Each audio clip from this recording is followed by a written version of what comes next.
جنگل نے لومڑی نے کہا کہ میں جا رہی ہوں انگور کھانے کے لیے۔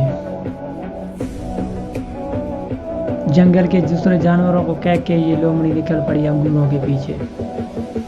آئی انگوروں کے پاس تو انگور اس سے اوپر تھے۔ اس نے ایک جمپ لگایا، انگور اس کے ہاتھ میں نہیں آئے، دوسرا جمپ لگایا، نہیں آئے۔ اتنے تک اس نے جمپ لگائے جس تک کہ اس نے ہار مان لی کہ میں نے انگوروں تک آج نہیں پہنچ سکتی اور انگور میں نہیں کھا سکتی۔ لومڑی سوچ کے یہ بات طے کر کے نکل چکی ادھر سے۔ اس نے کہا میں جا رہی ہوں، بس آج انگور میرے نصیب میں نہیں ہے، اور انگور واپسی بھی جا رہی تھی تو راستے میں سوچتی جا رہی تھی۔ اس نے کہا کہ میں جو جاؤں تو مجھ سے پوچھیں گے جنگل کے جانور دوسرے، تو میں ان کو جواب کیا دوں گی کہ میں نے انگور کھائے ہی نہیں، میں انگوروں تک پہنچ نہیں پائی۔ میں یہ بات کہوں گی تو میری بے عزتی ہو جائے گی۔ میں کیوں نہ کہہ دوں وہ انگور کھٹے تھے، میں انگور کھائے ہیں پر انگور کھٹے تھے۔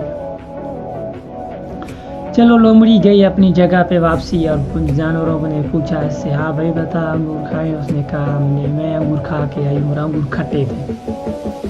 اور اس نے لومڑی نے اپنے دل میں ٹھان کے رکھا تھا کہ میں ان انگوروں کو چھوڑوں گی کبھی بھی نہیں، اور یہ انگور کھانے میں نے ضرور ہے۔ یہ اپنی انا پر یہ قائم ہی رہی۔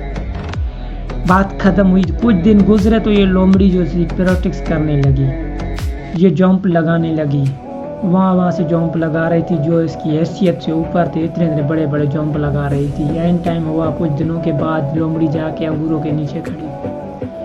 جب لومڑی جا کے انگوروں کے نیچے کھڑی ہو کے ایسے جمپ مارا کہ اس کے ہاتھ میں انگور آ گئے۔